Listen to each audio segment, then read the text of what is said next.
ఎక్కువగా మనం అన్ని హెల్త్ ప్రోటోకాల్స్లో ఫస్ట్ పొద్దునే లేవగానే వినేది ఈ తేనె నిమ్మరసం తాగమని అందరు చెప్తారు. అందరూ అదొక బ్లాంకెట్ పర్మిషన్ ఇచ్చి చేసేసుకోండి అని చెప్తారు. దాంతో వెయిట్ తగ్గిపోతుంది, స్కిన్ గ్లో వచ్చేస్తుంది, అది వచ్చేస్తుంది అని చెప్తారు. మీరేమనుకుంటారు ఆయుర్వేద ప్రక్రియ ప్రకారం? ఫస్ట్ థింగ్ ఇప్పుడు ఒరిజినల్ తేనె ఎక్కడ లేదండి. అండ్ తేనె వీళ్ళు ఎప్పుడైతే వేడి చేస్తున్నారో అక్కడ పాయిజన్గా కన్వర్ట్ అవుతుందండి. ఆ పాయిజన్గా కూడా ఎందుకు కన్వర్ట్ అవుద్దో తెలుసుకుంటే మళ్ళీ తాగరు. ఎందుకంటే ఆ honey bees variety of plants నుంచి కలెక్ట్ చేసుకొని వస్తుంది. ఆ ప్లాంట్స్లో ఏది విషం మొక్కో ఏది నాన్ పాయిజనస్ ప్లాంటో మనకు తెలీదు. సో 2 మిక్స్ అయ్యి ఉంటుంది. ఎప్పుడైతే విషానికి హీట్ తగిలితే దాని యొక్క ప్రాపర్టీస్ ఇంకా పెరిగిపోతాయి, విషం క్వాలిటీస్. అందుకని ఆయుర్వేదిక్ శాస్త్రంలో మనకి ఎక్కడ హనీని వేడి చేయమని చెప్పరండి. వేడి చేస్తే టాక్సిన్స్ పెరిగిపోతుంది కదా, టాక్సిన్స్ పెరిగిపోతాయండి. సో స్లో పాయిజన్గా పనిచేస్తుంది. ఓన్లీ వమన కర్మ వాటిలో వామిటింగ్ ఇండ్యూస్ చేసినప్పుడు హీటింగ్ చేస్తారు తప్ప అసలు ఎక్కడ ఇన్ జనరల్గా హనీని వేడి చేయకూడదు. కొన్ని ఆయుర్వేదిక్ మందులు తేనె కలిపి ఇమ్మని చెప్తారు కదా, తేనె కషాయాలు. మంచిదే అండి. కూల్ వాటర్తో తీసుకొని నార్మల్ టెంపరేచర్ వాటర్తో తీసుకొని, మనోళ్ళు వేడి నీళ్ళల్లో తేనె వేసి నిమ్మకాయ వేస్తున్నారు. నార్మల్గా తేనె తీసుకున్నా ఓకే. ఓకే ఓకే అలాగే నేను విన్నది ఏంటంటే అందరూ అసలు ఎవరైనా సరే రాత్రిపూట పెరుగు తినకూడదు అని చెప్పగా విన్నాను నేను. అంటే చాలామంది, నేను ఇంక్లూడింగ్ మైసెల్ఫ్, రాత్రి పెరుగున లేకపోతే అసలు భోజనం చేసిన ఫీలింగే రాదు. సో పెరుగు మంచిదా కాదా? పెరుగు మనకి నైట్ టైం తీసుకోకూడదండి. ఎందుకంటే దానికి బ్లాకేజ్ క్వాలిటీ ఉంటుంది. దానికి అభిషంద అంటారు సాంస్క్రిట్లో. నైట్ కఫకాలం కదా, సో ఛానల్స్ రూట్ క్లియర్ చేయడానికి ఇది బ్లాక్ చేసేస్తుంది. సో అందుకని పెరుగుని చేయకూడదు అండ్ హీట్ కూడా చేయకూడదండి. చేయకూడదు. ఓకే. సో పెరుగుని మజ్జిగ పులుసు తాగకూడదు అయితే? మజ్జిగ పులుసు తాగొచ్చండి. తాలింపులో మజ్జిగ పోయకూడదు, మజ్జిగలో తాలింపు వేయాలి. ఓ చాలా మంది రివర్స్ చేస్తారు, స్లోగా మరిగిస్తారు కూడా. మీరు అసలు మెడ్రాస్ వైపు వెళ్తే మజ్జిగ పులుసు మరుగుతున్నప్పుడు స్లో హీట్లో మరిగిన తర్వాత దాని మీద కొబ్బరి నూనెతో పోపేస్తారు. మెడ్రాస్, కేరళ మనకి దాంట్లో పాజిటివ్ బ్యాక్టీరియా ఉంటుందండి, లాక్టిక్ యాసిడ్ బ్యాక్టీరియా. ఆ బ్యాక్టీరియా చనిపోతుంది హీట్ తగిలితే. అవును కదా, హీట్ చేయకూడదు. చాలా మంచి పాయింట్ చెప్పారు మీరు, నాకు ఎప్పుడు తట్టలేదు ఇది. గట్ బ్యాక్టీరియా కదా మనం తీసుకుని ప్రోబయోటిక్గా తీసుకుంటాం కదండి, సో అది ఫర్మెంటేషన్ పోతుంది మళ్ళీ. అండ్ నిజంగానే మనం నీళ్లు కూడా కాచుకుని ఎందుకు తాగుతాం, బ్యాక్టీరియా అన్న ఉంటే పోతాయని, చచ్చిపోతాయని. అలాగే మజ్జిగ పులుసు మరిగినా కూడా మజ్జిగలోని మంచి గుణాలని పోతాయి. పోతాయండి. అసలు ఈ మధ్య బాగా పీసీఓడి ఇష్యూస్ వింటున్నాం. అంటే ఒకటి అర్లీ ప్యూబర్టీ వచ్చేయడం, వచ్చిన వాళ్ళకు కూడా లైఫ్ లాంగ్, అంటే ఆల్మోస్ట్ 30, 40, 35 ఇయర్స్ వరకు పీసీఓడి ఉంది, కన్సెప్షన్ ప్రాబ్లం, ఇవన్నీ వింటున్నాం కదా. దానికి కారణాలు ఏంటి? దానికి ఆయుర్వేదంలో ఎలాంటి చికిత్సా విధానం ఉంది డాక్టర్ శ్రీ సత్య? ఇప్పుడు మనకి పీసీఓడి అనగానే ఈ పాల ప్యాకెట్స్ ఎక్కువ వాడుతున్నారండి, మిల్క్ ప్యాకెట్స్. ఈ పెస్టిసైడ్స్ వల్ల సగం కారణం అవుతుంది. దాన్ని మనం కొంచెం అవాయిడ్ చేయలేం, కానీ చేతిలో మిల్క్ ప్యాకెట్స్ కొంచెం అవాయిడ్ చేసుకుంటూ, వాళ్ళు రెగ్యులర్గా ఎక్సర్సైజ్ చేస్తూ, సూర్యాస్తమయం లోపే భోజనం చేసేసుకుంటూ, అంటే డిన్నర్ మనకి సూర్యాస్తమయం 6 కల్లా కంప్లీట్ చేసుకుంటే అండి పడుకునేసరికి 3 hours గ్యాప్ ఉంటుంది. సో అక్కడ డైజెషన్ అయిపోతుంది. అండ్ మనోళ్ళు గ్రౌండింగ్ జరగట్లేదు. నేల మీద చెప్పులు లేకుండా నడవాలండి, అంటే టైల్స్ మీద కాదు, మట్టి నేల మీద జరిగితే గ్రౌండ్ నుంచి వచ్చిన ఎనర్జీ మనకి బాడీకి చాలా నీడ్ ఉంటుంది. మంచిగా ఎక్సర్సైజ్ చేసుకుంటూ, ఇందాక మనం మాట్లాడుకున్న వైట్ ప్రొడక్ట్స్, రిఫైన్డ్ ఆయిల్ మానుకుంటూ, ఈ కార్బ్స్ కొంచెం తగ్గించుకొని ఎక్కువ కాయగూరలు తింటూ, మార్నింగ్ 9 to 10 మధ్యలో లంచ్ చేసి మళ్ళీ 6కి లంచ్ చేసేసి మధ్యలో ఫ్రూట్స్, ఈ బటర్ మిల్క్ తీసుకుంటే సరిపోతుందండి. అలాగే మోకాళ్ళ నొప్పులు ఇప్పుడు బాగా తక్కువ వయసు వాళ్ళకు కూడా పెరిగిపోతున్నాయి కదా డాక్టర్ శ్రీ సత్య. సో మరి ఏం జాగ్రత్తలు తీసుకోవాలి మోకాళ్ళకి? సరే వచ్చి మీ దగ్గర జానువస్తి అంటారా దాన్ని, జానువస్తిలో చేయించుకోవడం, నొప్పులు వచ్చాక, నొప్పులు రాకముందు ఏం చేయాలి, వచ్చినప్పుడు కూడా మీ దగ్గర ఎలాంటి చికిత్సా విధానాలు ఉంటాయి? యాక్చువల్గా మనకి మోకాళ్ళు తొందరగా ఈ మధ్యన పాపం వ్యాక్సిన్ ఎఫెక్ట్స్ వల్ల కొంతమందికి ఎర్లీ ఏజెస్లో అరిగిపోతున్నాయండి. And main vitamin D deficiency ఉంటుంది.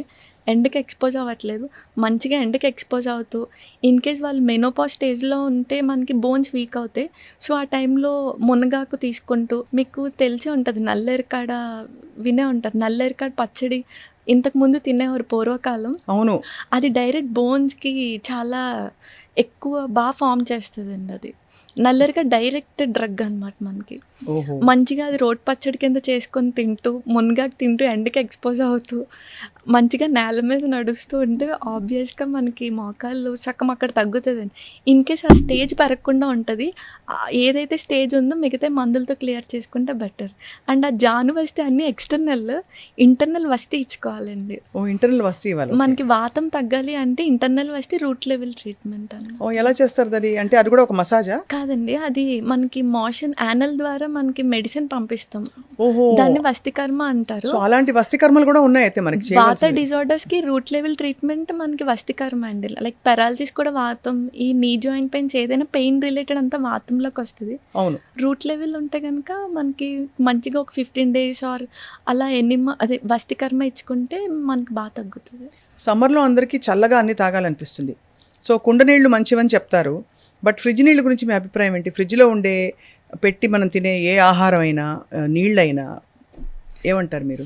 ఫ్రిడ్జ్ కంటే మనకి ఆల్కలైన్ మనకి కుండలోనే వస్తది. హ్మ్. అండ్ చాలామంది ఇప్పుడు కాపర్ వాటర్ బాటిల్స్ తీసుకుంటున్నారండి. అవునవును. అదొక ఫ్యాషన్ అయిపోయింది. అది యాక్చువల్లీ పాయిజన్ అవుతది. ఓహో! ఎందుకంటే మనకి కాపర్ మేము మెడిసిన్స్ చేస్తాం. కాపర్‌తో భస్మం చేస్తామండి. అది మామూలు కాపర్ ఇనార్గానిక్‌గా దొరుకుద్ది మనకి సాయిల్‌లో. దాన్ని ఆర్గానిక్ ఫామ్‌లో చాలా శుద్ధులు చేస్తాం. అంటే ఒక్కొక్క 7 టైమ్స్ తిలతైల నువ్వుల నూనెలో, తక్రంలో, గోమూత్రం, ఉలవల కషాయంలో 7 టైమ్స్ దాన్ని బాగా కాల్చి 7 టైమ్స్ ముంచుతామండి. అంత చేస్తేనే అది ప్యూరిఫై అవ్వదు. మన కంపెనీ వాళ్ళు అలా చెయ్యరు కదా! డైరెక్ట్ వాటర్ బాటిల్ చేసేస్తారు. సో, ఆ కాపర్‌లో ఉన్న ఏదైతే టాక్సిక్ ఉన్నాయో వాటర్‌లోకి వస్తాయండి. సో, నన్ను అడిగితే కాపర్ వాళ్ళు శుద్ధి చేసుకొని వాడుకుంటే ఓకే. శుద్ధి చేయకుండా ప్యూరిఫికేషన్ లేకుండా ఆ వాటర్ తాగకూడదండి.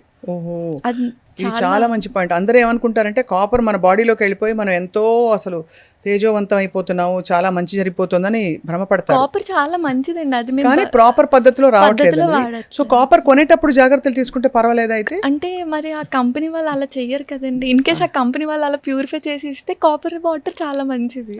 అది కొన్ని బ్రాండ్స్‌లో బహుశా ఆ విధానం అంటే ఎక్కడైతే ఆయుర్వేదం బేస్డ్‌గా చేస్తున్నారో మేబీ అలా ఫాలో చేసే అవుతూ వాళ్ళు ఉండొచ్చు. ఉంటే మనం యాక్చువల్లీ రోజుకి 6 లీటర్ల నీళ్లు తాగాలని విన్నాం. అంటే ఇప్పుడు సమ్మర్‌లో ముఖ్యంగా బయట పనిచేసేవాళ్ళు డిహైడ్రేట్ అయిపోతాం కదా. సో మీ దృష్టిలో ఎన్ని లీటర్లు అసలు మామూలుగా సగటున తాగాలంటారు? ఆయుర్వేదిక్ ప్రకారం ఇన్ని లీటర్స్, అన్ని లీటర్స్ అని ఎక్కడ చెప్పలేదండి.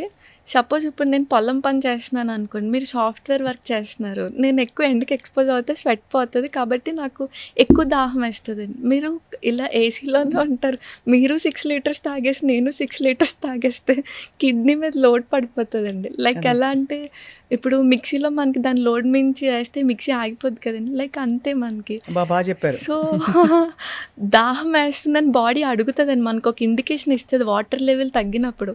ఆ దాహం వేసినప్పుడు తాగకుండా ఉండకూడదు. దాహం లేకుండా తాగకూడదు. మ్మ్. సో, మన బాడీ కాన్షియస్‌లో చూసుకుంటూ ఉండాలండి. ఆయుర్వేదంలో విరుద్ధాహారమా? విరుద్ధాహారం ఇంకంపాటబిలిటీ చెప్తారండి. ఒక ఆహారానికి ఇంకో విరుద్ధ ఆహారం ఆహారం బేసికలీ అంటే పరస్పరంగా పడని. తెలియకుండా ఇప్పుడు సపోజ్ మన ఆంధ్ర, తెలంగాణలో మిస్టేక్స్ ఎక్కడ జరుగుతాయంటే పెరుగన్నంతో అరటిపండు తింటారు. అది నాకు విరుద్ధాహారం చాలా ఇష్టం అండి. వస్తది. ప్లీజ్ ఆ మాట అనకండి. తినకూడదండి. చాలా మంది ఫీలింగ్స్ హర్ట్ అవుతాయి. మామిడి పండు తెచ్చపోని సీజన్ వచ్చింది. తినొచ్చండి. పెరుగు అండ్ బనానా కలవకూడదండి. ఇప్పుడు కఫ పెరుగు కూడా కఫ కదా. అభిషంద క్వాలిటీ ఉంటది. ఇందులో కూడా కఫం ఉంటది. ఎక్కువ అవుతది. అంటే ఇవన్నీ వెంటనే మనకి రిజల్ట్స్ చూపించేవండి. స్లో పాయిజన్స్ టైప్స్ అనమాట విరుద్ధాహారం. సో పెరుగన్నం అరటిపండు తినకూడదు. తినకూడదండి. పాలు మినుములు కలవకూడదు. మ్మ్హ్మ్. పాలు, గ్రీన్ లీఫీ వెజిటేబుల్స్, ఆకుకూరలు కలవకూడదండి. ఓకే. ముల్లంగి కూడా కలపకూడదు. రాడిష్ కూడా కలిపి తినకూడదండి. పాలు మళ్ళీ పనసకాయ కలపకూడదు. లైక్ పనసకాయ తిని టీ, కాఫీ అలా తాగకూడదు. సో ఇవన్నీ విరుద్ధాహారంలోకి వస్తాయండి. వీటితో పాటు నేను పాలకూర, టమాటో గురించి మామూలుగా కిడ్నీ స్టోన్స్ గురించి అందరూ కంగారు పడి డాక్టర్ నెఫ్రాలజిస్ట్ వస్తే ఫస్ట్ అడిగే క్వశ్చన్ అదే. మీరేమంటారు? పాలకూర టమాటో పడదా? అసలు టమాటోను మీరు ఒప్పుకుంటారా? అంటే టమాటా యాక్చువల్గా మన ఇండియాది కాదండి. మనకు ఆయుర్వేదిక్‌లో ఎక్కడ టమాటా చెప్పలేదు. అది బయట కంట్రీది. ఇప్పుడు టమాటా కోసం అడిగారు కాబట్టి యాక్చువల్‌గా మన బాడీలో సెల్స్ మన అమ్మమ్మకి దగ్గరగా ఉంటాయండి. మన అమ్మమ్మ మైటోకాండ్రియా, మనలో ఉన్న మైటోకాండ్రియా అమ్మమ్మకి దగ్గరగా ఉంటది. అంటే మన అమ్మమ్మ ఏం తిన్నారో మనం అది తింటే ఆల్మోస్ట్ జబ్బులు అక్కడే తగ్గిపోతాయి. మన అమ్మమ్మ కివీ ఫ్రూట్స్, డ్రాగన్ ఫ్రూట్స్ అయితే తినలేదు. చాలా సూటిగా సుత్తి లేకుండా ఒక్క పంచ్ ఇచ్చారు మీరు. యాక్చువల్లీ ఇప్పుడు అందరూ అదే కదా, blueberries, actually kiwi fruit. Costly fruits మా అమ్మమ్మ బయట దేశాలు తినలేదు. చక్కగా మా అమ్మమ్మ లిస్ట్ రాసుకొని మన బాడీ తత్వం ఏంటి, లైక్ వాతన పిత్తన కఫన అని చూసుకొని ఆ రెండు బ్యాలెన్స్ చేసుకొని నాకు తింటే ఇప్పుడు అర్థమవుతుంది. నాకు మామిడి పండు ఇష్టమే కానీ పడదు. మా అమ్మమ్మ మామిడి పండు తినేది కాదు, ఆ వాసన కూడా గిట్టేది కాదు. సో బహుశా నాకు పడకపోవడానికి కారణం ఇదే. అమ్మమ్మకి దగ్గరగా ఉంటదండి మన సెల్. అదే అనమాట. ఇంకా డీప్ వెళ్తే మన అమ్మమ్మ ఏ ఊర్లో ఉన్నారో ఆ సాయిల్లో వెజిటేబుల్స్ ఫ్రూట్స్ తిన్నా చాలా మంచిది. ఇప్పుడు నేను బరంపురం వెళ్ళాలి దానికోసం. సో బాగుంది. అయితే ఇవి చాలా ఇంట్రెస్టింగ్గా ఉంది. డాక్టర్ శ్రీ సత్య, మీకు చాలా గొప్ప గురువులు ఉండుంటారు. మీరు నేర్చుకున్న విద్య కాలేజ్లో నేర్చుకున్న విద్యలా అనిపించట్లేదు, ఇది డైరెక్ట్గా మీకు అక్కడ అమ్మో అక్కడి నుంచి వచ్చిన నాలెడ్జ్ లా అనిపిస్తుంది. ఇంత చిన్న వయసులో ఇంత అర్థం చేసేసుకున్నాను. నేర్చుకున్నాను. మా ప్రొఫెసర్స్ కొంతమంది అండ్ గురువులు 3-4 చాలా బాగా ట్రీట్ చేసేవారు. వాళ్ళు ఇచ్చింది నాదేం లేదు. ఇప్పుడు అన్ని పాల పదార్థాల గురించి చాలా టెన్షన్ మొదలైపోయింది. A1, A2, A3 అసలు ఈ పాల పదార్థాల్లో పాలు అసలు ఓకేనా, ప్యాకెట్ పాలు ఓకేనా? బికాజ్ మనకు దొరికేవి అవే. ఏం చేయాలి చెప్పండి. యాక్చువల్గా పాలు మనకి ఫస్ట్ పుట్టినప్పుడు 1-2 years చాలా నీడ్ అండి. తర్వాత ఏమంత కాదు, కానీ ప్యూర్గా A2 కౌ మిల్క్ దొరికితే తీసుకోవచ్చు, లేకపోతే దొరకకపోతే అసలు తీసుకోపోవడమే బెస్ట్. ఎందుకంటే A1 అనేది ఇంటర్నేషనల్ బ్రీడ్స్, అవి A2 అనేది మన దేశీ కౌ అండి. సో A2 కౌ మిల్క్ దొరికితే శుభ్రంగా తీసుకోవడం, లేకపోతే మొత్తానికి దానికి ఫుల్ స్టాప్ పెట్టడమే బెటర్ అండి. ఎందుకంటే అడల్ట్రేషన్ ఎక్కువైపోతుంది. పాలు ఒక్కటేనా, పాల ద్వారా ఉత్పత్తి అయిన వేరే పన్నీర్లు అవి కూడా ఓకేనా? యాక్చువల్గా ప్రాసెస్డ్ ఫుడ్స్ చాలా జబ్బులు వస్తున్నాయండి. Processed foods not suggestible. అసలు పన్నీర్ ప్రాసెస్డేనా? ప్రాసెస్డే కదండి. సో మీరు ఎప్పుడు పాలక్ పన్నీర్లు, పన్నీర్ బటర్ మసాలా తినరైతే? అంటే ఆయుర్వేదిక్ రాకముందు బాగా తినేవాళ్ళం, వచ్చినాక ఇప్పుడు ఆయుర్వేదిక్ వచ్చింది కాబట్టి అర్థమైపోయింది. ఈవెన్ A2 కౌ మిల్క్ దొరికితే మనం ఇంట్లో పన్నీర్ చేసుకున్నా ఓకే అండి. అదే దాంతో చేసుకోవడం అంటే సోర్స్ చాలా ఇంపార్టెంట్. ఆ సోర్స్ ఇంపార్టెంట్. అలాగే నాన్ వెజ్ గురించి మీ అభిప్రాయం ఏంటి? అసలు అన్ని శరీరాలు పడతాయా? కొన్నిటికి పడతాయి, కొన్నిటికి పడవని ఉంటుందా? ఆయుర్వేదిక్ ప్రకారం అయితే మనకి నాన్ వెజ్ చెప్తారండి, అలౌడ్. అలౌడ్, కానీ దేశీవే చెప్తారు. అదే అంటే ఇప్పుడు నాటుకోడి మనకి కుక్కుట బలం ఎక్కువ ఇస్తుందని చెప్తారు. చేప మంచిదంటారు. చేప కూడా చెప్తారు మనకి. అలాగే చేప తిన్నప్పుడు పెరుగు తినకూడదు అంటారు, నిజమా? అది విరుద్ధాహారంలోకే వస్తుంది. ఓహో, అది కూడా విరుద్ధ. ఇప్పుడు బ్రాంజ్ వెజల్లో మనకి 10 days గీ దాచామంటే అది పాయిజన్ అయిపోతుంది అండి. సో అది విరుద్ధాహారంలోకే చెప్తారు మనకి. మళ్ళీ ఫిష్ వచ్చేసరికి మీరు ఎప్పుడైనా షార్క్ విన్నారా? సొర్ర చేప విన్నారా? అన్ని ఆర్గానిజమ్స్ కి క్యాన్సర్ వస్తుంది కానీ సొరకి రాదండి. ఓహో, సొర్రపిట్టు వండుకుంటారు. సో క్యాన్సర్ ఉన్న వాళ్ళకి సొర్రపిట్టు మంచిది, యాంటీ క్యాన్సర్ గా, దానిలో ట్యూమర్ అసలు గ్రోత్ అవ్వనివ్వదు ఆ ఆర్గానిజం. షార్క్. సో సొర మంచిది అయితే, అంటే క్యాన్సర్ ఇలాంటి ట్యూమర్స్ గ్రో అవుతున్న వాళ్ళందరికీ మంచి ఇమ్యూన్ కూడా అండి. ఆయుర్వేదంలో నేను ఎప్పుడు చూశాను మంచి నెయ్యి, స్వచ్ఛమైన నెయ్యి తినండి తినండి తినండి అంటారు. మీరు వెయిట్ లాస్ అవ్వాలన్నా కూడా తినమంటారు. నెయ్యికి ఎందుకు అంత ప్రాధాన్యత ఉంది డాక్టర్ శ్రీ సత్య? యాక్చువల్గా నెయ్యిలో మళ్ళీ 2 రకాలండి. ఒకటి పాలు మీద వచ్చిన మేగడతో చేసిన నెయ్యి, మజ్జిగ చిల్లికి వచ్చిన వెన్నతో చేసిన నెయ్యి. మెడిసినల్ వాల్యూస్ అంతా మజ్జిగ చిల్లికి వచ్చిన వాటికే చెప్తారు. ఈ నెయ్యి కూడా మనకి పూర్వకాలం ఆస్తులు ఎలా ఇచ్చేవారు, నెయ్యి కూడా ఆస్తులతో పాటు ఇచ్చేవారు. అంటే లైక్ 10 years ఓల్డ్ లేకపోతే 100 years ఓల్డ్ చేసి నెక్స్ట్ జనరేషన్కి ఇచ్చేవారు. మనకి తెలియని డిసీజెస్కి 1-2 spoons తీసుకుని అది చెక్ పెడుతుందండి. చాలా యూస్ఫుల్, అంటే అదొక అమృతం లాంటిది. ఆ ప్రాసెస్నే మర్చిపోయారు మన వాళ్ళు. అట్లీస్ట్ 10 years మనం దాచి నెక్స్ట్ జనరేషన్కి ఇచ్చిన వాళ్ళకి చాలా చాలా ఎక్కువ ప్రాపర్టీ ఇచ్చినట్టు యాక్చువల్లీ. సో ఆ 10 years ఓల్డ్ గీని పురాణఘృతం అంటారు, 100 years ఓల్డ్ గీని కుంభఘృతం అంటారు. సో అంత ఓల్డ్ గీ మరి ముఖవాసన రాదా? ఏం రాదండి. మనం కాచేటప్పుడే చక్కగా కాచి గాజు వెజల్లో మనం పూర్వం అయితే భూమిలో పాతేవారు, లేకపోతే అలా ఎన్నేళ్ళు ఉంటుంది, ఎన్ని ఇయర్స్ అయితే దాని గుణం అంత పెరుగుతుంది, అన్ని మెడిసినల్ క్వాలిటీస్ పెరుగుతాయి మనకి. ఓహో, ఘృతానికి అంత చాలా. మా తాతగారు అన్నం భోంచేస్తూ ఘృతం ఘృతం అనేవారు. ఘృతం అంటే నెయ్యి పోయమని, నెయ్యి వేయడం కాదు, పోసేవారు. అంతేగా? నెయ్యి చాలా మంచిదండి. నెయ్యి కాకుండా మనకి నువ్వుల నూనె మంచిదా, పప్పు నూనె, అంటే ఏ నూనె మంచిది? అంటే రిఫైన్డ్ ఆయిల్స్ అసలు ఏది వద్దండి. కోల్డ్ ప్రెస్డ్ ఆయిల్స్లో నువ్వుల నూనె మంచిది. నువ్వుల నూనె బోన్స్కి, హెయిర్కి, అన్నిటికి మంచిది. జస్ట్ స్కిన్ డిసీజ్, సోరియాసిస్ వాళ్ళకి నువ్వులు వద్దని చెప్తాము. వేరుశనగ నూనె తీసుకోవచ్చు, కొబ్బరి నూనె మనం తీసుకోగానే కొబ్బరి నూనె కూడా మంచిది, ఆలివ్ కూడా పర్లేదు కానీ ప్రాసెస్డ్ వచ్చేస్తుంది. సో మనకి నువ్వులు అండ్ వేరుశనగ అవైలబుల్ కాబట్టి కోల్డ్ ప్రెస్డ్ ఆయిల్ ఏదైనా ఓకే, అది మంచిదే వంటకి.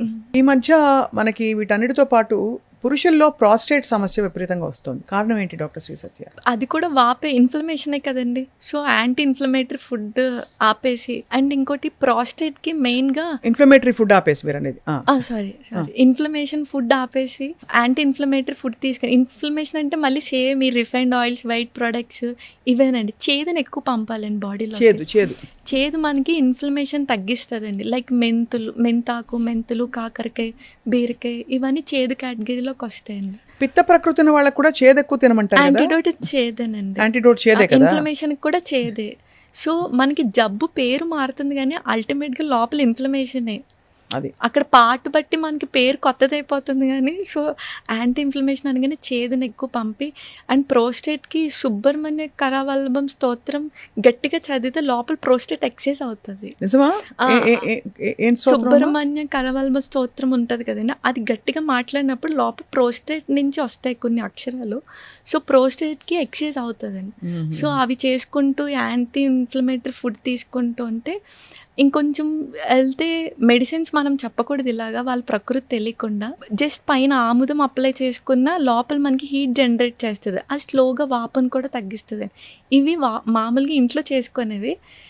మెడిసిన్స్ అంటారా, దగ్గర డాక్టర్ దగ్గరికి వెళ్ళి తీసుకుంటూ ఈ రిస్ట్రిక్షన్స్ ఫాలో అయితే సరిపోతుంది. ఆయుర్వేదిక్ మందులు అందరికీ ఒకేలా పనిచేస్తాయా? అలా పనిచేయమండి. ఇప్పుడు మన ఇద్దరికి ఒకటే జబ్బు వచ్చింది కానీ ఒకటే మందులు పనిచేయవు. ఎందుకంటే మీ ప్రకృతి, మీ లైక్స్ డిస్లైక్స్ ఒకలా ఉంటే నాది ఒకలా ఉంటాయండి.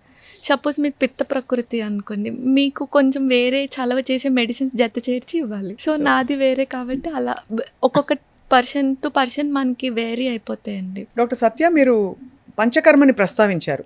పంచకర్మలు ఇప్పటికీ అందరికీ అంటే ఇప్పుడు బాగా ఆయుర్వేదిక్ వెల్నెస్ సెంటర్లు వచ్చేసాయి కూడా తెలిసిపోయింది. కానీ పద్ధతి ప్రకారం పంచకర్మ అంటే ఏమిటి? అంటే 5 కర్మలు ఎందుకు చేసుకోవాలి? మనం ప్రతి సంవత్సరం చేసుకోవాలా?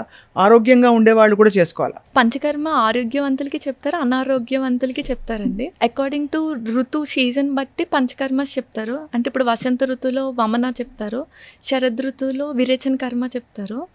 సో అలా హెల్దీ పర్సన్స్ చేసుకుంటూ, డిసీజ్డ్ పర్సన్స్కి అయితే వాళ్ళకి వచ్చే డిసీజ్ బట్టే అండి. స్కిన్ డిసీజెస్కి వమన బాగా క్లియర్ అవుతుంది. మీరు ఇందాక అడిగిన నీ జాయింట్ పెయిన్స్కి వస్తికర్మ చేసుకోవాలి. రైట్. ఇది మళ్ళీ అందరికీ చేయలేము. వాళ్ళకి కార్డియాక్ ప్రాబ్లమ్స్ ఉన్నా చూసుకోవాలండి. పర్సన్కి ప్లాన్ చేసుకుంటే బెస్ట్ ట్రీట్మెంట్ పంచకర్మ. పంచకర్మలు చేసుకున్న వాళ్ళు చాలా హాయిగా, వాళ్ళ సిస్టమ్ చాలా స్ట్రాంగ్ అవుతుంది, ఫౌండేషన్ అంటారు. చాలా, అండ్ లైఫ్ స్పాన్ కూడా పెరుగుద్దండి, డిటాక్స్ఫై అవుతుంది కాబట్టి. కానీ పంచకర్మ చేసే మంచి డాక్టర్స్ దగ్గరికి వెళ్ళాలి. మధ్యన పంచకర్మ అంటే only massages, body massages, steam వరకే అనుకుంటున్నారు. ఈ పంచకర్మకి ముందు చేసే ప్రొసీజర్ మసాజ్ తప్ప మెయిన్ పంచకర్మ అది కాదండి. అర్థమైపోయింది. అలాగే మనకి ఆముదం గురించి ఎప్పటి నుంచో పెద్దవాళ్ళు కూడా చెప్తూ వచ్చారు. పూర్వం అయితే 6 నెలలకోసారో 2 నెలలకోసారో, అంటే కొన్ని నెలలకోసారి కొంచెం ఆముదం తాగేసి విరోచనం అయ్యేలాగా ఒక క్రియ చేసేవారు ఇళ్లలో. మనకి ఆముదం బొడ్డులో వేస్తే 2 చుక్కలు మంచిదంటారు, మాడుకు పెడితే చాలా చలవ అంటారు. సో ఆముదం గురించి చెప్పండి, ఏంటి అంటే అందరూ వాడచ్చునా? ఆముదం మ్యాక్స్ అందరూ వాడుకోవచ్చండి, కాకపోతే తీసే సోర్స్ బట్టి ఉంటుంది. మంచిగా తీస్తే అది మంచి క్లెన్జింగ్ అనమాట. మనకి పేగులకి అంటుకున్న డిటాక్స్ఫై అంత, అది వేస్ట్ మెటీరియల్ అంతా బయటకు వచ్చేస్తుంది. అండ్ ఆముదం మనకి ఇందాక మనం అనుకున్న ట్యూమర్స్ పైన రాసిన ఇప్పుడు ఫ్యాట్ బాల్స్, లైపోమా అంటారు, విన్నారని? ఫ్యాట్ బాల్స్ లాగా వచ్చేస్తే దానికి ఆముదం బాగా పనిచేస్తుంది. ఎలా అంటే మనకి పైన అప్లై చేసినప్పుడు టెంపరేచర్ వెళ్ళనివ్వదు బయటిది. సో అక్కడ బాగా హీట్ ప్రొడ్యూస్ చేసుకొని దాన్ని స్లోగా తగ్గించుకుంటుంది. ఇంటర్నల్ క్లెన్జింగ్ బాగుంటుంది, ఎక్స్టర్నల్ అప్లికేషన్ బాగుంటుంది. అండ్ బొడ్డులో చుక్క వేయడం కూడా మంచిదంట. బొడ్డు మెయిన్ అంబిలికస్ మనకి వాత రీజియన్ అండి. సో మనకి భాగవతంలో కూడా వాతాపి జీర్ణం అని వాతాపి జీర్ణం అనేవారు కదా. సో మెయిన్ వాతం తీసేస్తుంది ఆముదం కూడా అండి. డాక్టర్ సత్య, చాలా మంది మెనోపాజ్లో చాలా రకాల కష్టాలు పడుతుంటారు. మూడ్ స్వింగ్స్ వస్తాయి, హార్మోనల్ ఇంబ్యాలెన్సెస్ వస్తాయి. అప్పుడు తీసుకోవాల్సిన జాగ్రత్తలు ఏంటి? ఇప్పుడు మెనోపాజ్ అనగానే మనకి యుట్రస్ ఇచ్చే ఆ హార్మోన్స్ ప్రొజెస్టరాన్, ఈస్ట్రోజన్ రిలీజ్ అవ్వక ఆ హార్మోన్స్ తక్కువయ్యి మనకి ఆ సిమ్టమ్స్ వస్తాయండి. మెయిన్గా మనకి ఫుడ్స్లో అయితే ఎక్కువ మునగాకులు అవి అవైలబుల్గా ఉంటాయి. సో ఎప్పుడైతే మనకి ప్రీ మెనోపాజ్ కానీ మెనోపాజ్ స్టేజెస్లో మునగాకు డైలీ 2 స్పూన్స్ తీసేసుకోవాలండి. అంటే డైరెక్ట్ మునగాకు కొంచెం వేడి చేస్తుంది, అందులో కొన్ని మెంతులు అండ్ ధనియాలు వేసుకుంటే చలవ చేస్తుంది. ఏదోలాగా ఇంటెక్ 2 స్పూన్స్ తీసుకుంటే యుట్రస్ ఇచ్చే బలం మనకి మునగాకు ఇస్తుంది. సో ఆబ్వియస్గా ఎప్పుడైతే మనం యుట్రస్ ఇచ్చే బలం అది మునగాకు ఇస్తుందో బోన్స్ మెత్తపడుకుని డెన్సిటీ తగ్గకుండా ఉంటే ఆబ్వియస్గా ఆ బోన్స్ మనకి వీక్ అవుతూ ఉంటే మెనోపాజ్ తర్వాత అవన్నీ స్టాప్ చేయొచ్చు. ఓకే. చక్కగా వాళ్ళు ఎండలో ఉండి మునగాకు తీసుకొని ఇలా నల్లేరు కాడ అలా తీసుకుంటే మనకి మెనోపాజ్ ఆ టైంలో వచ్చే ఇంబ్యాలెన్సెస్ అన్నీ మళ్ళీ సెట్ అవుతాయి అంటారు. ఆహారం తీసుకోవడానికి శరీరానికి మనస్సుకి ఏమైనా కనెక్షన్ ఉందా? చాలా కనెక్షన్ ఉంటుందండి. మనసుకి గుణాలు రజో తమ సత్వ గుణాలు అని అంటారు. సేమ్ టైం మన ఫుడ్లో కూడా గుణాలు ఉంటాయి. కారం వచ్చేసరికి రజో గుణం, ఇందాక మనం పెరుగు వచ్చేసరికి తమో గుణం, అంటే మైండ్ని స్లో చేస్తుందండి. ఆ మినుములు కూడా మైండ్ని తమో గుణం పెంచుతుంది. సో ఎప్పుడైతే మనం సాత్విక ఆహారం తిన్నామో మైండ్ చాలా ప్లెజెంట్గా ఉంటుంది.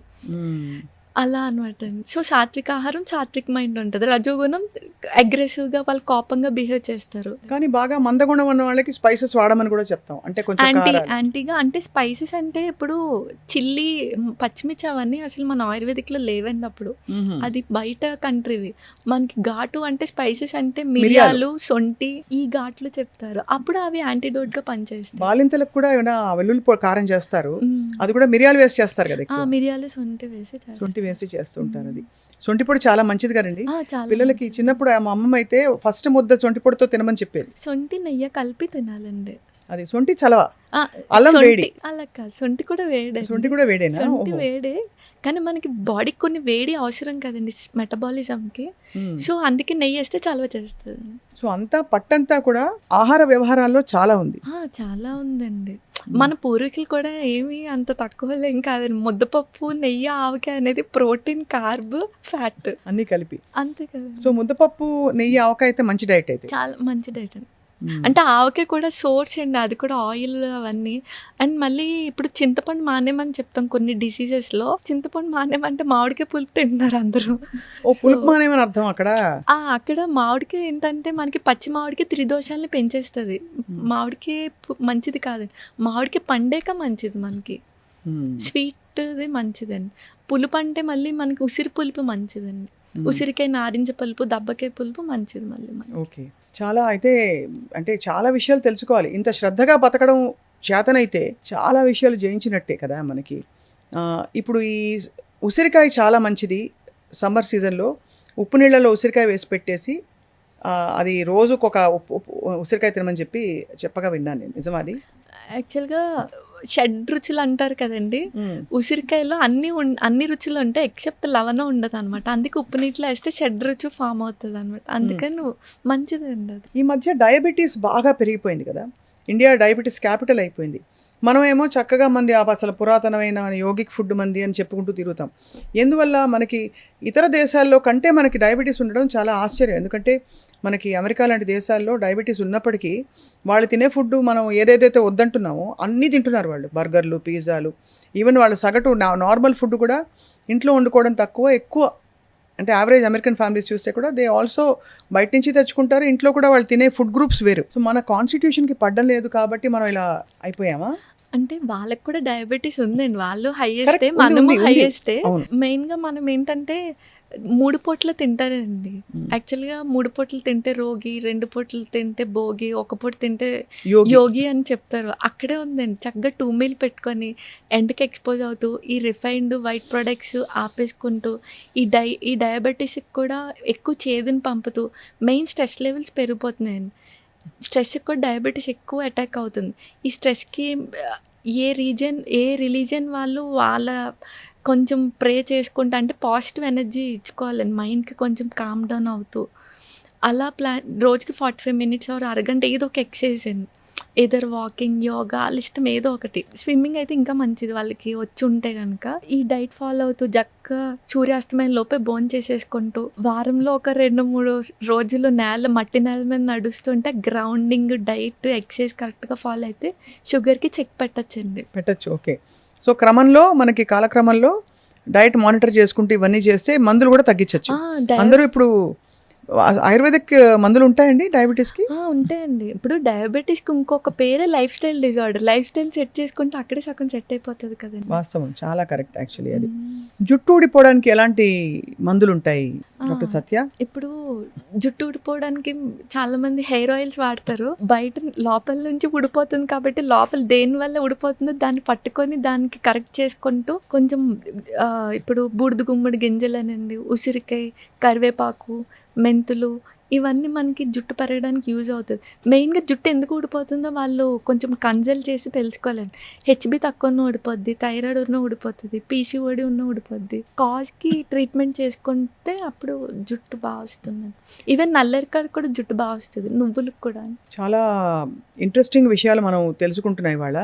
జుట్టు నల్లగా ఉండి నెరవకుండా కూడా మనకి ప్రికాషన్స్ ఉంటాయి ఆయుర్వేదంలో, లేక ప్రకృతి సిద్ధంగా మనం ఏజ్ అవ్వాల్సింది అయిపోతుంది అంటారా? యాక్చువల్‌గా పిత్త ప్రకృతి వాళ్ళకి తొందరగా జుట్టు నల్లబడి వైట్ హెయిర్ వస్తదండి. ఎందుకంటే వాళ్ళు చాలా అగ్రెసివ్‌గా, కోపంగా ఎక్కువ అరుస్తూ ఉంటారు కాబట్టి వాళ్ళకి పిత్తానికి పండిపోతది. సో, ఆ పిత్తాన్ని బ్యాలెన్స్ చేసే ఫుడ్ తీసుకుంటూ ఉంటే నలుపు సరిపోతుంది. విరుగుతుంది కంత. ఈవెన్ అశ్వగంధ కూడా చెప్తారు పాలతో తీసుకోమని. అశ్వగంధ అశ్వగంధ పాలతో తీసుకోవాలండి? పాలతోనే తీసుకోవాలండి. త్రిఫల చూర్ణం తీసుకోవచ్చండి రోజు? ఏ మెడిసిన్ అయినా సరే మండలం రోజులే వాడుకోవాలండి. ఇదర్ ఆయుర్వేదిక్ అయినా, ఆయుర్వేదిక్ అనగానే ఎన్ని రోజులైనా వాడితే ఏమవుదు అంటారు కానీ అలా అది తీసుకోకూడదు. అడగబోయే నెక్స్ట్. మీకు ఆయుర్వేదిక్ మందులు జీవితకాలం పాటు వాడేయచ్చా, సేఫ్ అంటారు కదా? లేదండి, 41 డేసే తీసుకోవాలి. లేకపోతే ఇంకా ఎక్కువైతే 3 మంత్స్, లేకపోతే అది మన బాడీ ఫుడ్గా కోట్ చేసేసుకుంటుంది. ఓహో, సో అది గ్యాప్ ఇచ్చి మళ్ళీ వాడాలి. సో అది కూడా అంటే ఆయుర్వేదిక్ మనకి అందుబాటులో ఉండిపోవడంతో ఎంత గుర్తింపు ఉన్న వైద్య విధానం అయినా ఏం లేదు జుజుబి అనుకుంటారు. అంటే ఇప్పుడు మీరు ఒక యాంటీబయాటిక్స్ వాడమంటే 5 రోజులు మించి వాడరు ఎవరు. అవునండి. ఇవి వాడేస్తారు, మ్మ్. ఎడాపెడా ఇంకా వేసేసుకుంటూ ఉంటారు. కషాయాలు అవి కొన్ని కషాయాలు బాగుంటాయండి. అదేమిటది వాతం కోసం వాడేది ఏంటండి ఇది? రాసినది కాడా అండి. ఒకటి అదే పేరు తెలియదు, బాగుంటాయి కొన్ని. అంటే తాగడానికి కూడా జ్యూస్లా ఉంటాయి కొన్ని. ఈ ద్రాక్షరసంలా ఉంటుంది. ఓకే, ద్రాక్షరిష్ట ఉంటుందండి. అదే అలాంటివన్నీ అరిష్టాలకి. ఇది చంటి పిల్లలకి అలాగే పెద్దవాళ్ళకి కూడా ఆయుర్వేదం వాడచ్చా అండి? పుట్టిన వెంటనే కూడా మనకి స్వర్ణ ప్రశ్న చేస్తారండి. అంటే గోల్డ్ భస్మం చెప్తారు. పుట్టిన పిల్లలకి పుష్యమి నక్షత్రం రోజు ఎవ్రీ మంత్లో వచ్చే పుష్యమి నక్షత్రానికి స్వర్ణప్రాశన గోల్డ్ భస్మం, నెయ్యి ఇలా కొంచెం సరస్వతి ఆకు వేస్తారనమాట. అది చేయించుకుంటే వాళ్ళకి ఏంటంటే ఈ వాళ్ళు ఉన్న లైఫ్ స్పాన్లో వచ్చే డిసీజెస్కి ఇమ్యూనిటీ ఎక్కువ ఉంటుందండి, ఇంటెలిజెన్స్ పవర్ అలా ఉంటుంది. ఈ మధ్య డాక్టర్ శ్రీ సత్య అందరికీ ఉండే ప్రాబ్లం అండి, అక్రాస్ కంట్రీస్ ముఖ్యంగా భారతదేశంలో పరుగుల ప్రపంచం అయిపోయి స్ట్రెస్ పెరిగిపోయిందండి. కొంచెం ఏం చేయాలి చెప్పరా? ప్రాణాయామం చేస్తే తగ్గుతుందా? స్ట్రెస్కి మెయిన్ ఫుడ్ కూడా ఉంటుందండి. మీరు ఇందాక అన్నట్టు సాత్విక ఆహారం తీసుకుంటూ స్ట్రెస్ లెవెల్ మెయిన్ మీరు అన్నట్టు మెడిటేషన్ ద్వారానే చేసుకోవాలండి. స్ట్రెస్కి వాళ్ళే డాక్టర్. యాక్చువల్లీ వాళ్ళకి తెలుస్తుంది. ఇప్పుడు నేను స్ట్రెస్ ఫీల్ అవుతున్నాను అంటే వెంటనే కొంచెం బ్రీత్ ఎక్సర్సైజ్ చేసి ఇది మైండ్ కూల్ అయ్యేవి అంటే లైక్ ఇష్టమైన వాళ్ళతో మాట్లాడడం ఒక స్ట్రెస్ రిలీవర్ అండి. లేదా ఫారెస్ట్లోకి వెళ్ళి అలా చెట్టుల మధ్యలో ప్రకృతి దగ్గరగా ఉండడం కూడా ఒక స్ట్రెస్ రిలీవర్. వాళ్ళకి తెలుస్తుంది ఇప్పుడు నాకు ఫారెస్ట్లో తిరగడం ఇష్టం. అలా కొన్ని స్ట్రెస్ రిలీవ్ మనకే తెలుస్తాయి. సో స్ట్రెస్ వచ్చిన వెంటనే వెంటనే జంప్ అయ్యి వాటికి వెళ్ళడం బెటర్ అండి. జామకాయ, ఓకే. సో స్ట్రెస్ వచ్చినది జామకాయ ఎలా తినాలి అంటే కట్ చేసుకుని తినేయడమా? జామకాయ కాదండి, అటు అంటే వాటిని సెలెక్ట్ చేసుకొని ఫాలో అవ్వడం బెటర్ అండి. ఏమిటి అంటే లైక్ ఫారెస్ట్కి వెళ్ళడం, లేకపోతే మెడిటేషన్ చేయడం, బ్రీతింగ్ ఎక్సర్సైజ్ చేయడం, లేకపోతే బ్రీత్ మీద కాన్సన్ట్రేషన్ చేయడం. ఓంకారం కూడా మంచి స్ట్రెస్. ఓంకారం కూడా మంచి, అంటే సౌండ్ వైబ్రేషన్ వల్ల మనకి ఆల్ఫా వేవ్స్, మనకి సాంగ్స్లో ఆల్ఫా వేవ్స్ అవి విన్న స్ట్రెస్ రిలీవర్ అండి. అది సో అలా కామ్ డౌన్ చేసుకోవడానికి మెథడాలజీస్ వెతుక్కోవాలి. అలాగే క్షరసూత్ర అని విన్నానండి నేను. అంటే ఏమిటి క్షారసూత్ర అంటే క్షారసూత్రరా? ఓకే, క్షారసూత్ర అని విన్నానండి. అంటే ఏమిటి? ఒక థ్రెడ్కి మనం మెడిసిన్స్ వేస్తాం. ఉత్తరని విన్నుంటారు కదా, దానికి క్షారం అప్లై చేస్తాం. లైక్ హరిద్ర, టర్మరిక్ ఇవన్నీ కలిపి దానికి ఇప్పుడు ఫిష్లా కేసెస్, పైల్స్ కేసెస్లో అది వేసి కడితే దానికి అదే మాడిపోయి ఊడిపోద్దండి పైల్ మాస్. సో అది మనం వితౌట్ ఇన్స్ట్రుమెంట్ క్షారసూత్రాన్ని యూజ్ చేస్తాం. అదే మీరు చెప్పిన సర్జరీ. అదే సర్జరీగా కూడా చిన్న వాటికి పులిపిర్లకి వాటికి కూడా వాడుకోవచ్చు. అది సో డాక్టర్ శ్రీ సత్య, మీరు ఆయుర్వేద వైద్య విధానంలో మీరు నయం చేసిన ఒకళ్ళిద్దరు కేస్ స్టడీస్ చెప్పండి మీకు చాలా నచ్చినవి. నాకు నేను ఫస్ట్ క్లినిక్ హౌస్ సర్జన్‌లోనే పెట్టేసానండి. ఎక్కడ వర్క్ చేయడం ఇష్టం లేక. ఫస్ట్ ఈ మొండి కేసెసే వచ్చాయి. లైక్ సోరియాసిసే వచ్చినాయి. వమన చేసి క్లియర్ అయినాయి వాళ్ళకి. అంటే మొత్తం ఆ ప్యాచెస్ అన్నీ పోయినాయి. ప్యాచెస్ అన్నీ నార్మల్ స్కిన్ లెవెల్‌లోకి వచ్చేసి నార్మల్ ఇచ్చింగ్ అవన్నీ, స్కేలింగ్ అవన్నీ పోతాయండి. వమనలోనే సగం క్లియర్ అయిపోతాయి. ఇంకో సగం మెడిసిన్స్‌తో క్లియర్ చేసుకుంటే అదొకటి సక్సెస్‌ఫుల్. ఒక ముసలాయన పాపం నీ జాయింట్ పెయిన్స్‌కి ఎప్పుడో నేను చాలా చిన్నదాన్నప్పుడు వచ్చారు. ఒక 3 మంత్స్ మెడిసిన్స్ వాడించి ఈ నల్లేరు కాడ మునగాకు తినమని, ఎండలో ఉండమని చెప్పానండి. మంచిగా సైకిల్ తొక్కమని చెప్పాను. సో, అక్కడే ఆయన మళ్ళీ రాలేదు. వచ్చి ఇలాగే ఫాలో అవుతున్నానమ్మా తగ్గిందని అలా చెప్తారు. తగ్గిందని చెప్పారు. ఇదంతా మీకు తృప్తి. రోజుకి ఎంతమంది పేషెంట్స్ చూస్తారు మీరు? అంటే గవర్నమెంట్‌లో కూడా వర్క్ చేస్తున్నానండి. మున్సిపాలిటీలో మెడికల్ ఆఫీసర్. మార్నింగ్ అక్కడ, మధ్యాహ్నం మన క్లినిక్ చూసుకుంటాను. క్లినిక్‌లో చాలా మంది వస్తారా మీకు? Online consultation and offline 2. Online. So, పెద్ద గొప్ప విషయం ఏంటంటే డాక్టర్ శ్రీ సత్య గారిని మీరు కన్సల్ట్ చేయాలంటే రాజమండ్రిలో ఉన్నారని కంగారు పడాల్సిన అవసరం లేదు. ఆన్లైన్ కూడా కన్సల్ట్ చేయొచ్చు. స్క్రీన్ మీద ఉండే నంబర్కి కాల్ చేసి మీరు తప్పకుండా తన అపాయింట్మెంట్ తీసుకోవచ్చు. అండ్ వీడియో చేస్తారా కన్సల్టేషన్ లేకపోతే? వీడియో కన్సల్టేషన్ ఇప్పుడు హైదరాబాద్లో కూడా చూస్తున్నానండి. Monthly once. మంత్లీ నెలకోసారి వచ్చి చాలా మంది పేషెంట్స్ని ఇక్కడ హైదరాబాద్లో కూడా చూస్తారు. చాలా గొప్ప విషయం అది. ఇంత చిన్న వయసులో మీరు ఆయుర్వేద వైద్యాన్ని ఎందుకు ఎంచుకున్నారు మీరు? నాకు అసలు ఆయుర్వేదిక్ తెలియదండి జాయిన్ అయ్యే వరకు. మా ఫాదర్ వల్ల జాయిన్ అవ్వాల్సి వచ్చింది. ఆయన ఏంటంటే రూట్ లెవెల్లో క్లియర్ చేయొచ్చు, సైడ్ ఎఫెక్ట్స్ ఇవ్వకుండా నువ్వు చేయొచ్చు అని చెప్పి ఆయన జాయిన్ చేశారు. అనుకోకుండా ఫ్రీ సీట్ వచ్చింది. నాకేమో ఎక్కువ బాడీస్ కోయడం ఇష్టం. సో, అది ఉంటేనే జాయిన్ అవుతాను అన్నాను. డెడ్ బాడీ డిసెక్షన్స్, మామూలుగా మనకి పోస్ట్ మార్టం పోస్టింగ్స్ అవన్నీ ఉంటాయి. సో, మెయిన్ ఆ పోస్టింగ్స్తో జాయిన్ అయ్యాను. తర్వాత ఈ గురువులు ఎప్పుడైతే కలిసారో వాళ్ళు పవర్ఫుల్ గురువులు కలిసారా మీరు? అనుకోకుండా నా ఆయుర్వేదిక్ మీద ఉన్న యాంగిల్ వాళ్ళు మార్చారండి. యాక్చువల్గా అప్పటిదాకా చాలా చీప్గా చూసేదాన్ని. 100 ఏళ్ళు బతకడం అంటే ఎలా డాక్టర్ శ్రీ సత్య? ఇప్పుడు మీరు వినే ఉంటారు యాక్చువల్గా భాగవతంలో చెప్తారు మనకి చాలామంది మనకి చాలా మటుకు డిసీజెస్ బ్రీత్ మీద ఉంటాయండి. గంట చేస్తే ప్రాణాయామం కాదు అది. మార్నింగ్ లేచినప్పటి నుంచి పడుకునే వరకు మన బ్రీత్ ఎలా ఉందో దాని మీదే మన స్పాన్ డిపెండ్ అయి ఉంటుంది. అంటే ఒక గంట ప్రాణాయామం హాయిగా చేసేసి ఇంకో గంట వెళ్ళి ఇంకోళ్ళ మీద అరిచేసామంటే అక్కడ అయిపోయింది మొత్తం. స్పాన్ తగ్గిపోద్దండి. సో, మనం పుట్టినప్పటి నుంచి అంటే మనకు ఊహ తెలిసినప్పటి నుంచి యోగా కూడా మనకి ఆసనాలు వేస్తే కాదండి. డే 1 నుంచి అంటే the way we speak, the way we thought అవన్నీ మనకి లైఫ్ స్పాన్‌లోకే వస్తాయండి.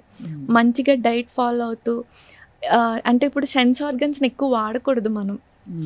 ఇప్పుడు మనకి చాలా ఆటిల్లో చెప్తారు. అన్ని రిలీజియన్స్‌లో కంక్లూజన్ ఏంటి, మనం just instruments in the hands of God అంటారు. So, everything designed by them. మనం జస్ట్ అక్కడ నిమిత్తం మాత్రమే. సో, అప్పుడు స్ట్రెస్సే ఉండదు కదండి. జరుగుతుంది. ఎలాగో మనం అక్కడ రోల్ చేసి ప్లే చేస్తున్నామని ఎప్పుడైతే అలా అనుకున్నామో మైండ్ చాలా కామ్గా ఉంటుంది. మంచిగా సాత్విక ఆహారం తీసుకున్నామంటే ఆబ్వియస్గా బాడీలో ఫిజికల్గా ఏమీ ఉండదు. మెంటల్గా మనం ఇలా ఆలోచిస్తూ ఫిజికల్గా ఇలా ఫాలో అయ్యామంటే స్పాన్ ఆబ్వియస్గా పెరుగుద్ది. మీరు ఇంత చిన్న వయసులో చాలా జ్ఞానం పొందారు డాక్టర్ సత్య. నిజంగా ధన్యులు. మీ గురువులు మీకు అంటే మీరు నిజంగా ఒక పర్పస్ కోసం ఆయుర్వేదంలోకి వచ్చి ఉంటారు. దీన్ని వ్యాప్తింప చేయడానికి, దీనిలో మంచి విషయాలన్నీ ప్రపంచానికి చెప్పడానికి. అలాగే గురువుల ఆశీస్సులతో మీరు మీ SSK clinic. SSK full form? Shri Siva Karthik అండి, బ్రదర్ పేరు. శ్రీ శివ కార్తిక్ ఆయుర్వేదం. మీ ఆయుర్వేదిక్ క్లినిక్ చాలా మందికి మంచి చేస్తుందని చెప్పి అవగాహన పెరుగుతుంది. సరైన జీవన విధానం ఏమిటో అర్థమవుతుందని మేము ఆశిస్తున్నాం. సో, ఇవాళ సుమన్ టీవీ ప్రేక్షకులకి మీరు ఇంత దూరం వచ్చారు, చాలా విషయాల మీద బోల్డ్ సంగతులు చెప్పారు. మీ మెసేజ్ ఇవ్వండి. ఏం లేదండి, అందరూ హెల్దీగా ఉండి డాక్టర్స్ని తక్కువ యూటిలైజ్ చేసుకుంటే బెటర్. జీవితం హాయిగా ఉంటుంది. అంతే కదండి. వాళ్ళు ఎక్కువ మిస్టేక్స్ చేస్తే మాకు ఎక్కువ ఇన్కమ్. అదే వాళ్ళు ఎక్కడైతే మిస్టేక్స్ చేస్తున్నారో దాన్ని కట్ చేసుకుంటే మాతో పని పెట్టుకోకుండా ఉంటే చాలు. లాస్ట్ వంకాయ మంచిదా కాదా? వంకాయ యాక్చువల్లీ మంచిదండి. త్రిదోషాలని తగ్గిస్తుంది అది. యాక్చువల్లీ అది రూమర్. స్కిన్ రాగానే వంకాయ తినద్దు అనేది రూమర్ అది. అంతే, చాలా బాగా చెప్పారు. ఇవాళ ఏంటంటే విశేషం, మీరు క్లుప్తంగా చెప్పినా చాలా క్లారిటీతో చెప్పారు ఒక్కొక్క విషయం మీద. ఇంకా సుదీర్ఘంగా మీతో రాబోయే రోజుల్లో బోలెడని విషయాలు మాట్లాడాలని మా సంకల్పం. తప్పకుండా మీరు మళ్ళీ హైదరాబాద్ వచ్చినప్పుడు వస్తూ ఉండడము మీరు చేయాలని చెప్పి కోరుకుంటున్నాం. ష్యూర్గా. అలాగే అండి, నమస్కారం, Thank thank you. you. Doctor Shri Satya SSK ayurvedic క్లినిక్ని కాంటాక్ట్ చేయదలిచిన వాళ్ళు స్క్రీన్ మీద ఉండే నంబర్కి మీరు ఫోన్ చేసి అపాయింట్మెంట్ తీసుకోండి. అందరికీ ఆరోగ్యకరమైన హాయిగా ఉండే వేసవికాలం గడుస్తుందని చెప్పి ఆశిస్తూ థ్యాంక్ యూ వెరీ మచ్.